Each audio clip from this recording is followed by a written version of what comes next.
Baik, kita siap untuk belajar. Kalau kita mendengar kata Kristen, saudara langsung mikir tentang apa? Kristen. Recording in progress. Hidup Kristus. Oh, saya cek dulu suara Zoom, Instagram, Facebook bisa jelas baik. Pak Filipus. Ya. Kristus maju lagi supaya lebih dekat ke Bapak. Ya. Son. Ya. Atau saya geser ke sini. Jangan geser Nah, lagi. ini tadi Pak Nyarso sudah mencet sosok belum? Oh, belum apa? Nanti ya, nah saya dekat sini ya, supaya karena saya nggak pakai mikrofon nggak siap tadi ini, kalau terlambat, ya. Karena dari tadi Kristus bilang Kristus cepat cek dari Sukorejo ke sini berapa lama? Waduh, dia sibuk terus. Saya pikir dekat juga, ternyata jauh jadi terlambat baik. Kata Kristen itu sangat tidak baik. Nah, pasti kaget. Kata Kristen itu artinya ejekan. Kata Kristen itu menunjuk kepada sebuah kelompok zaman itu yang memberontak kepada pemerintah Romawi. Itu arti kata Kristen yang sesungguhnya. Maka itu di Alkitab, kalau tidak salah hanya 3 kali, catat. Dalam Alkitab hanya, kalau nggak salah 3 kali kata Kristen itu muncul. Kenapa? Karena memang nggak baik. Tapi, maaf, gereja tertipu dengan kata Kristen. Nah, yang betul itu murid, bukan Kristen. 28 pasal Kisah Para Rasul, kalau saudara baca baik-baik, maka kata murid itu ratusan kali. Bahkan dalam seluruh perjanjian baru, kata murid itu paling banyak. Lagi sekali Kristen itu kalau saya salah mungkin nggak sampai 5. Karena ejekan, karena pemberontak. Kalau istilah politik yang disebut Kristen itu makar, melawan pemerintah yang sah. Nah, maka itu ketika gereja lupa atau sengaja nggak mau tahu menggunakan kata Kristen sampai dalam agama juga, maaf, ada spiritnya, ada rohnya yang suka melawan Tuhan dan memberontak kepada Tuhan. Itu jeleknya kata Kristen. Ya, oke, kita nggak usah mendiskusikan, memperdebatkan juga. Pokoknya yang mulai hari ini kalau kita ngerti, ya sudah, jangan lagi sebut Kristen, sebut murid. Itu jauh lebih menyenangkan Tuhan. Setuju ya? Jadi cari di Alkitab murid itu yang banyak. Nah, kalau murid, begitu saudara mendengar kata murid, langsung mikir apa? Wah, tadi ini godaannya besar waktu kita masuk. Kenapa besar? Langsung disambut meja makan dan ada sate babi di situ. Godaannya, wah, Ibu Apriliana ini bikin kita nggak konsentrasi. Oke? Nah, kalau hari ini kita ada di sini dan kita belajar tentang murid, ayo langsung mikir apa di benak kita begitu mendengar kata murid? Seperti sudah dengar kata bank, begitu mendengar kata bank langsung mikir apa? Duit, itu sudah. Ya toh, mendengar kata restoran, rumah makan, langsung muncul apa di benak kita? Makanan. Maka itu saya tanya, mendengar kata murid langsung muncul apa di benak kita? Susah belajar.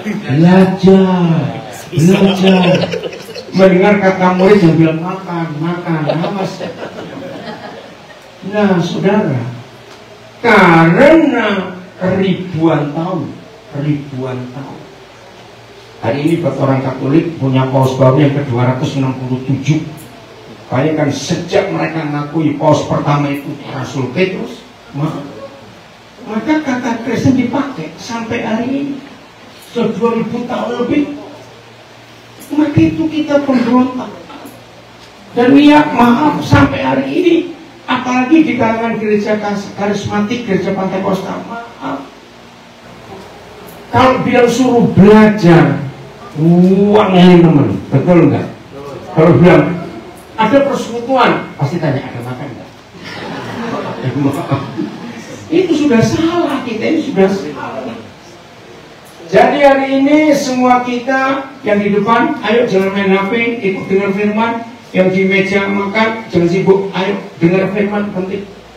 Jadi hari ini, karena kita ini murid, bukan orang Kristen yang ada roh pemberontakan di sini.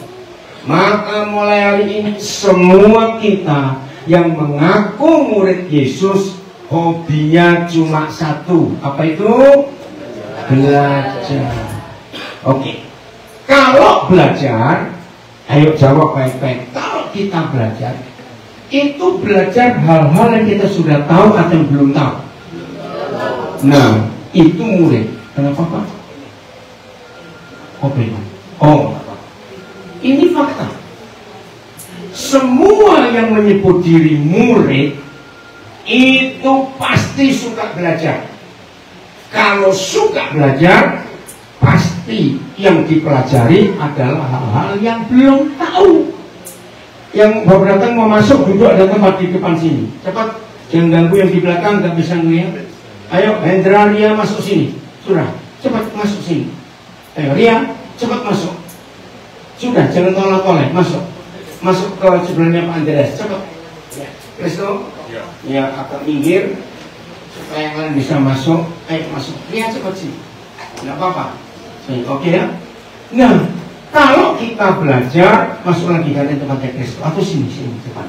Kalau kita suka belajar, ini penting. Pasti kita suka belajar hal-hal yang belum tahu. Jawab iya atau tidak. Berarti hal-hal yang baru. Tapi ini masalah dalam gereja.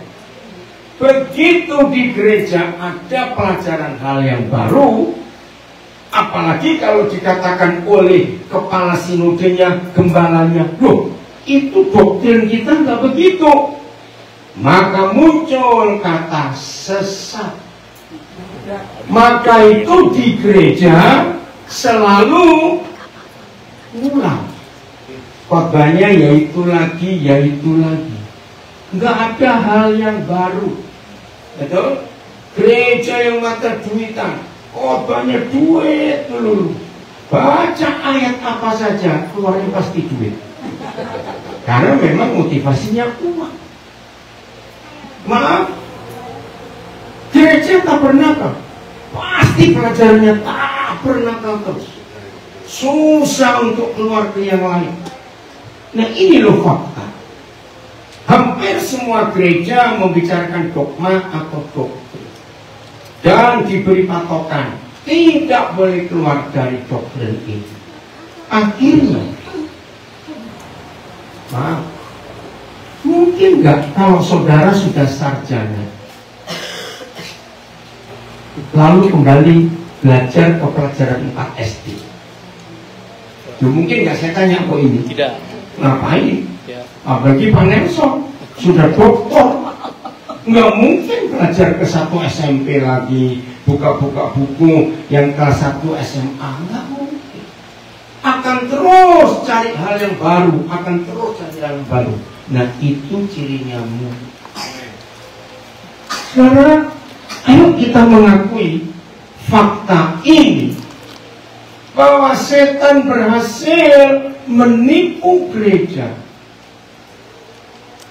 Ternyata gereja nggak maju-maju karena putar-putar di doktrin dan di dogma. Yang namanya doktrin, yang namanya dogma itu pasti tidak boleh berubah dan tidak bisa berubah. Maka itu kenapa anak-anak muda terus terang nggak suka ke gereja, karena membosankan. Kecuali yang ada hiburannya gereja itu, musiknya bagus, pujiannya. Padahal itu bukan atau belum tentu memuji Tuhan. Karena cuma senang-senang aja, maaf. Saudara, ini yang kita harus temukan. Oke, kita lihat ayat yang pertama ini untuk membuat kita mengerti bagaimana kerinduan Tuhan Yesus atas kita. Matius 11 ayat 29. Lihat kalimat penting ini. Matius 11 ayat 29. Oke. Bima, kamu ngapal kitab sama papamu tuh. Uji nggak kitab Matius 11. Ayo buka ayatnya. Ayo. Udah ayat 29. Matius 11 ayat 29. Ini penting sekali. Enggak apa-apa, jangan. Kamu enggak apa? Kenapa? Oh, yang dengan saya ada kita di situ. Gaya, ya wes. Udah baca sama-sama Matius 11:29. 1, 2, 3. Ikulah kuk yang kupasang dan belajarlah padaku. Nah, stop. Belajarlah kepadaku. Kepada siapa? Tuhan Yesus. Ini murid yang sesungguhnya. Belajar kepada Tuhan Yesus. 1 Petrus 2:21 bagian terakhir. 1 Petrus 2:21 bagian terakhir. 1 Petrus 2:21 bagian terakhir. Kalimat terakhir. Apa? Tunggu dulu. 1 Petrus 2:21. Siapa namanya? Ini yang bersubir. 1 Petrus 2:21. Ada? 1 Petrus 2:21. Oke, siapa namanya? Bless. Bless itu bahasa Ibraninya barak. Itu barak. Bahasa Arabnya barokah. Maka itu bahasa Arab itu diambil banyak dari akar kata bahasa Ibrani. Oke? Sudah? Kalimat terakhir 1, 2, 3. Supaya kamu mengikuti jejaknya. Nah, inilah pelajaran yang Tuhan Yesus ingin sebagai murid-muridnya. Supaya kita ngapain? Mengikuti jejaknya. Apa kata lain mengikuti jejaknya? Ayo, apa kata lainnya? Coba. Mengikuti jejak itu kata lain apa? Ayo, cepetan sate babi mundu. Ayo, apa itu kata lain mengikuti jejaknya? Ya, toladan itu terlalu berat, itu bahasa Melayu. Ya, ngomong aja. Ngikuti, niru. Apa tuh? Ngekor, meniru. Saya tanya, sepengetahuan kita semua untuk meniru Tuhan Yesus itu banyak hal atau sedikit hal? Banyak. Contoh, mengampuni. Itu yang Yesus ajarkan. Nah, saudara, saya mau katakan bagian ini ya. Dengar. Lebih mudah berdoa puasa, doa pagi, doa malam, atau ngampuni? Doa pagi. Tunggu dulu, jangan cepat menjawab sih. Rumah disik. Ini jujur saya ngomong. Mana lebih mudah doa puasa, doa pagi, doa malam, atau mengampuni orang? Doa pagi. Nah, itu. Mana lebih mudah memberi kolektor persembahan atau ngampuni? Cepetan.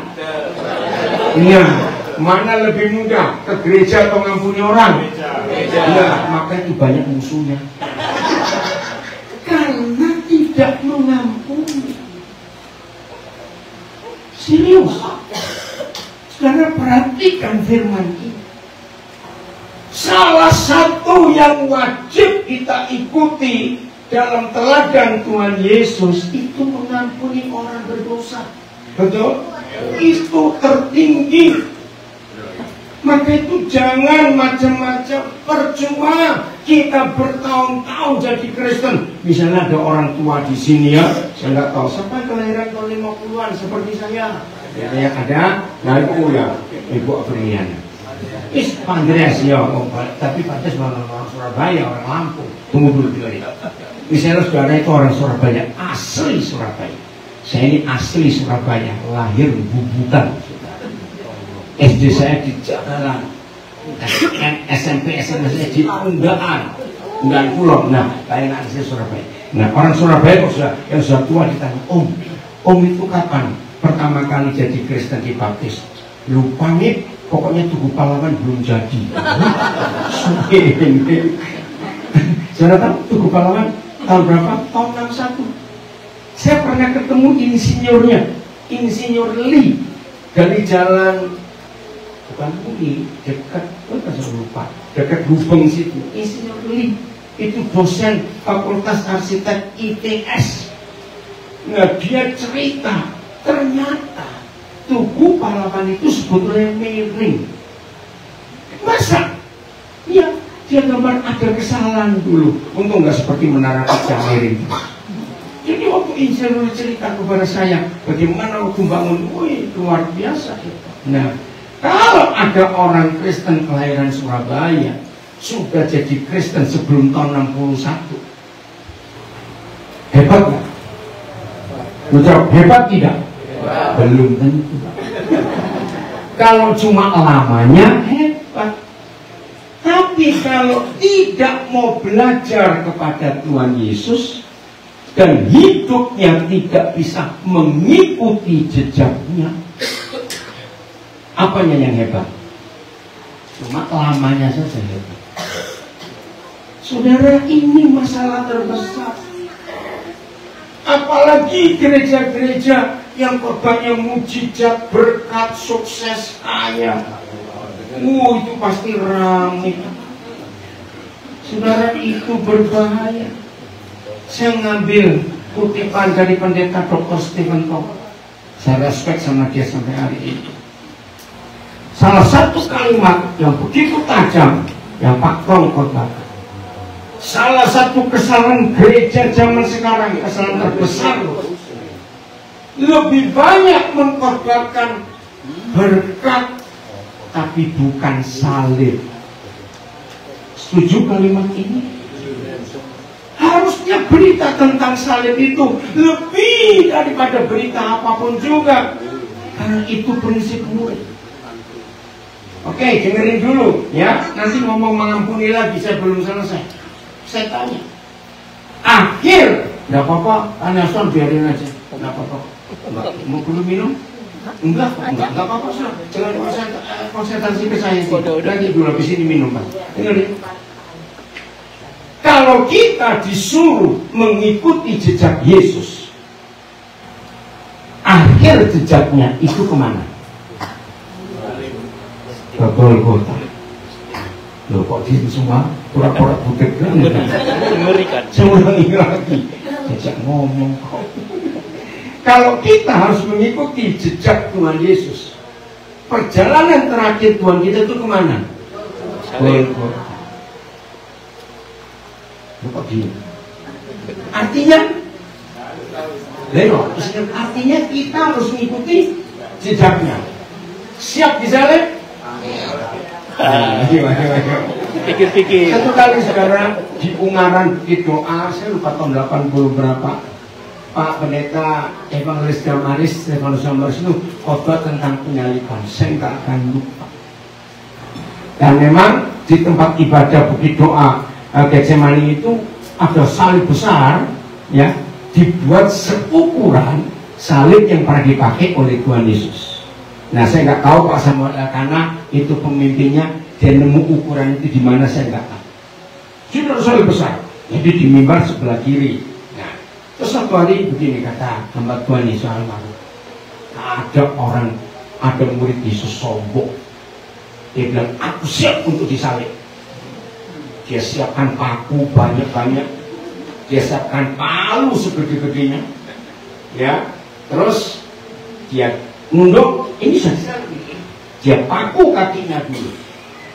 Sudah gitu, tangan kanan masih pegang palu, dia paku tangan kirinya. Terus Pak Damus bilang, "Blasing paku tangan kanan saya." Ilustrasi bagus ya. Ini jawabannya. Maka untuk lengkap disalib, kita semua perlu orang terakhir yang maku tangan kanan kita. Enggak aneh. Siapa itu? Siapa? Tuhan Yesus. Bukan Tuhan Yesus. Udah disalib. Bojomu itu loh. Wah, istri kita, suami kita bisa pegang paku terakhir. Enggak aneh. Tetanggamu, betul, pendetamu bisa pegang palu terakhir. Kok diam semua? Betul?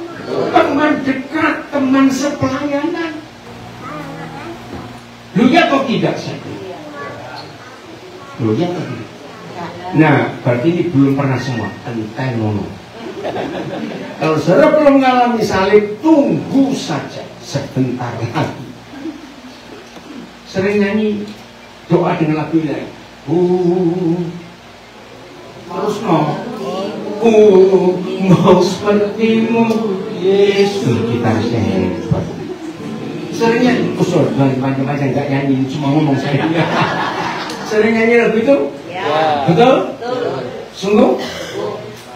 Tuhan jangan naik. Kok susu kok? Pernah nyanyi lagu itu? Pernah doa lagu itu? Sering. Pertanyaannya, kalau Tuhan jawab siap enggak? Loh, itu dia enggak siap katanya kalau Tuhan jawab. Saudara, kalau kita pernah berdoa, mau sepertimu Yesus, berarti harus siap disalib. Jadi, kalau Tuhan izinkan, Tuhan kirimkan pribadi-pribadi yang akan paku tangan kanan kita, setelah kita berhasil paku kaki sendiri, kita berhasil paku tangan kiri, pasti harus ada orang yang Tuhan kirim untuk apa? Maku tangan kanan. Nah, kebanyakan kita jangan marah. Kalau setuju guyu, tertawa saja. Begitu orang itu dikirim oleh Tuhan, belum nyampe bok kaplok. Tahu sudah tempel. Nah, tangan kanan masih bisa goyang. Lu ngerti nggak terus ini? Betul? Lu yang tahu tidak?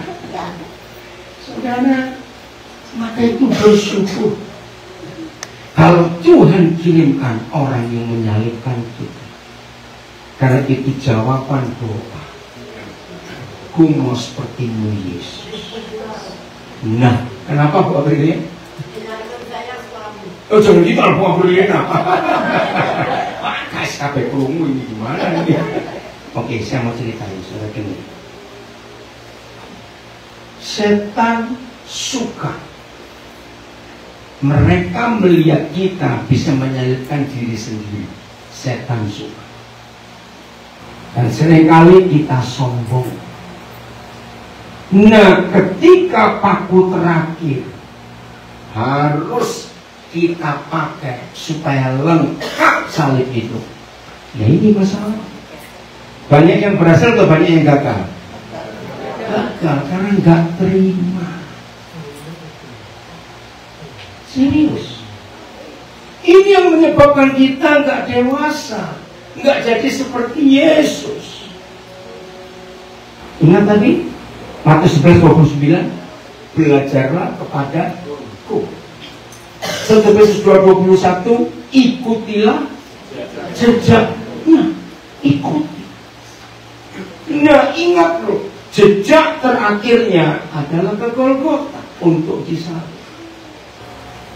Kamis malam Tuhan Yesus berjuang. Bukan kehendakku apa yang jadi, masih ingat itu. Tapi tidak punya saya. Seperti itu kita harus berdoa. Maka itu siapa yang belum pernah difitnah, siapa yang belum pernah dituduh, disalahkan padahal nggak salah. Di sini ada orang hebat, Pak Nelson sendiri. Yang belum tahu nanti akan dengar kesaksian yang luar biasa. Maka kalau saudara dan saya belum pernah difitnah, maka sekarang nggak layak nyanyi Kumo Sepertimu Yesus. Nah, siap difitnah? Oh, udah sering, wah berarti sudah sempurna. Siap? Disalahkan, dituduh macam-macam, diomongin orang, digosipkan. Ya. Saudara, ayo kita belajar. Kita bersyukur kalau saya nyebut nama ini. Presiden ke-7 kita, Bapak Joko Widodo, itu gambar orang yang luar biasa. Difitnah habis-habisan. Baik, betul. Waktu periode pertama jadi presiden, tiba-tiba ada gerakan ganti presiden. Lu kan aneh. Betul? Ini anaknya jadi wakil presiden, ada bilang ganti lagi. Aneh sekali. Lihat urusan ijazah. Saya nggak bicara politik, tapi ini orang-orang kok bisa aneh. Kalau saudara ditanya, si Pak Nelson, betul lulusan Jepang, mana buktinya? Lulusan mana nih ijazahku? Lo betul nggak? Nggak ada urusan. Nah ini kan aneh. Padahal pihak Universitas Gajah Mada sudah membuktikan, tetap orang itu nggak mau. Tapi lihat sikap Jokowi dia. Saudara, ayo hari ini kita menyadari. Jadi satu-satunya penyebab saudara dan saya pasti bisa jadi seperti Yesus kalau kita suka mengampuni. Betul? Karena orang yang Tuhan kirim untuk menyalibkan kita, menyalibkan tangan kanan kita, orang itu pasti jueng kali. Orang Surabaya bilang bencet no, gitu ya. Itu orang yang Nah kalau kita nggak mengampuni orang itu, kepaku nggak tangan kanan kita? Ini masalahnya. Maka itu jangan mikir doanya Yesus hebat, wah aku bisa. Enggak. Yang penting mengikuti jejaknya, belajarlah kepadaku. Yesus itu selalu mengampuni. Masih ingat kalimat ketiga yang terakhir sebelum dia berkata, kepadamu Bapakku serahkan nyawaku. Kalimat ketiga dia ngomong apa? Ampunilah kesalahan mereka, karena mereka tidak tahu apa yang mereka buat. Itu aneh kalimat itu. Masa mereka nggak tahu? Lucu waktu mereka menyalahkan Yesus, mereka tahu nggak? Tahu, karena memang nggak suka kok. Tapi kenapa Tuhan Yesus berdoa? Karena mereka nggak tahu apa yang diperbuatnya. Begini rahasianya, karena mereka tidak tahu kehendak apa. Dengan kata lain, terima kasih Bapa, Engkau kirimkan orang-orang itu. Karena kalau nggak ada orang-orang itu, aku nggak akan tergantung di kayu ini. Loh, betul tidak? Ini yang membuat Yesus menang. Begitu pula kita yang disakiti, yang dituduh, yang difitnah, yang digosipkan, yang macam-macam. Berdoalah seperti Yesus. Ampuni mereka Bapa. Sebab mereka nggak tahu apa yang diperbuatnya. Karena bagi mereka berbuat itu untuk menghancurkan aku, tapi bagi engkau untuk memuliakan aku. Amin. Maka itu kalau 3 tahun yang lalu Tuhan sudah pernah kirim orang yang mau maku tangan kananmu, dan orang itu saudara usir, cariin lagi di mana orang itu, suruh lanjutkan paku. Oh nggak amin. Apa? Betul, kalau katanya selak nanyeng pakunya nanti jadi karatan pakunya. Enggak, sebelum orangnya mati, itu loh maksudnya. Setuju? Jadi difitnah itu bagus atau tidak? Bukan karena kita salah ya. Kalau karena salah kita, itu bukan fitnahan, itu peringatan. Harus kita akui kalau itu salah kita. Oh, itu nggak salah, diam saja. Ayo. Tadi dalam perjalanan yang di mobil, satu mobil dengar, saya lagi nolong seorang yang sedang alami fitnahan berat dan hampir berhasil yang memfitnah. Waduh, yang saya telepon bilang, Terima kasih, saya diingatkan betul. Coba baca dulu ayat ini ya.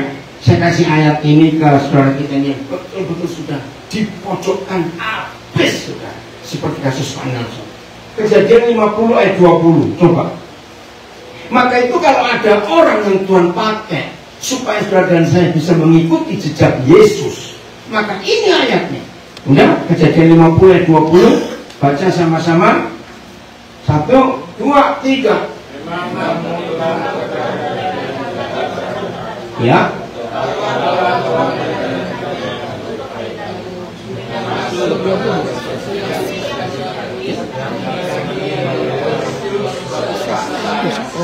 Saudara pegang firman ini. Ini Yusuf ngomong ke 10 kata. 10. Yusuf ngomong kepada 10 kakaknya yang memfitnah, yang membenci Yusuf sampai dijual ke Mesir. Masih ingat ya?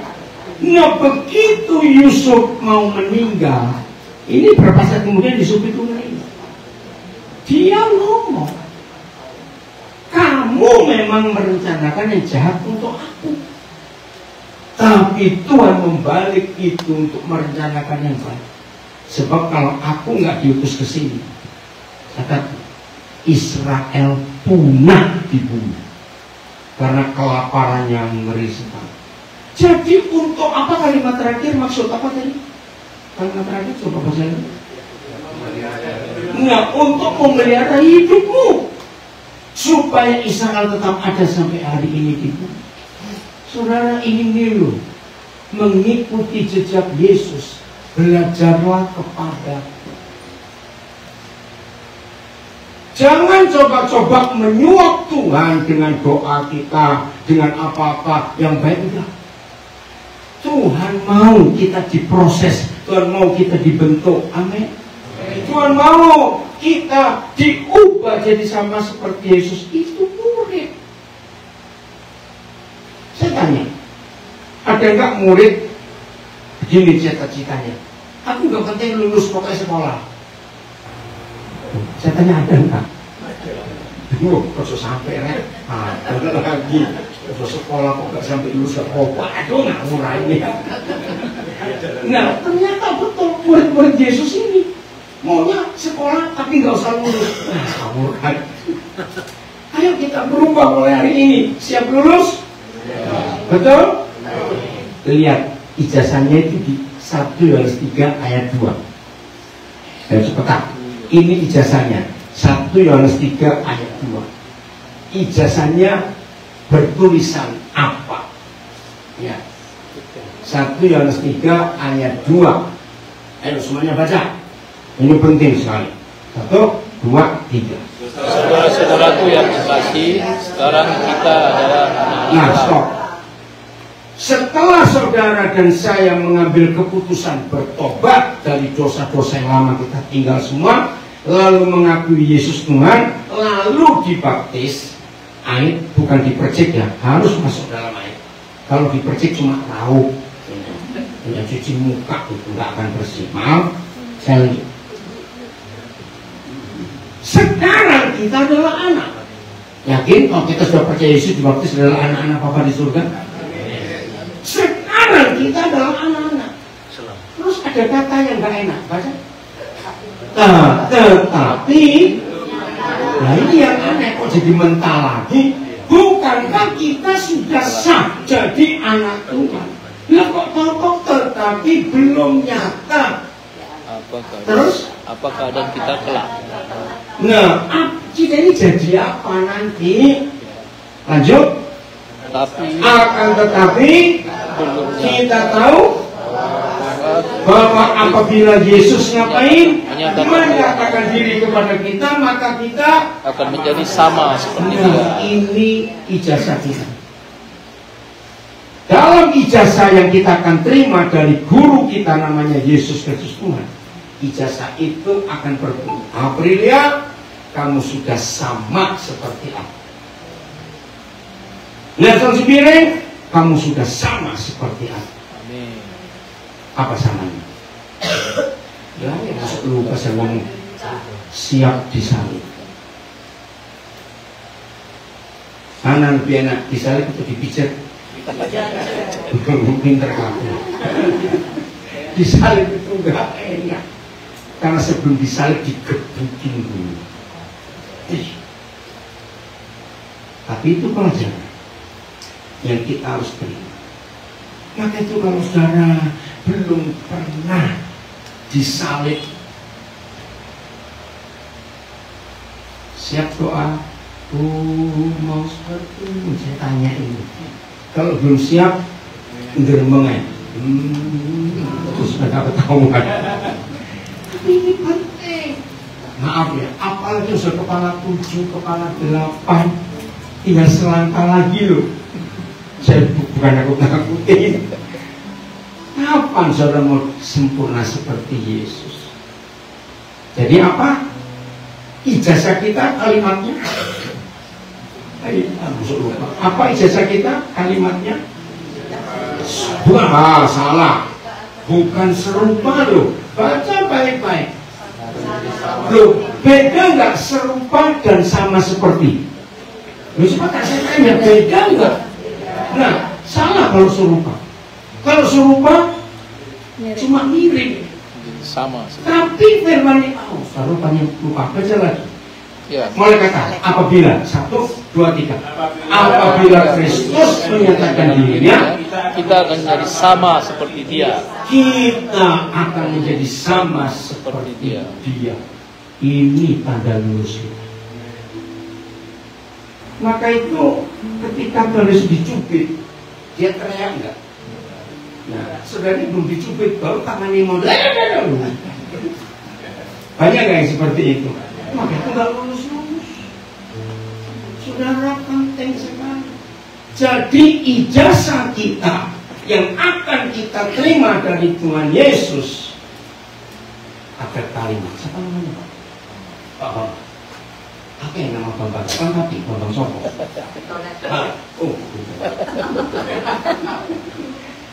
Bambang Sucapyo dalam ijazah sudah sama seperti Yesus. Wih, luar biasa. Coba masukkan namamu masing-masing. Ayo semuanya itu. Yang lupa namanya buka KTP. 1, 2, 3. Daniel Alasmi. Orang ya, semua 1. Saya nggak pakai mic. 1, 2, 3.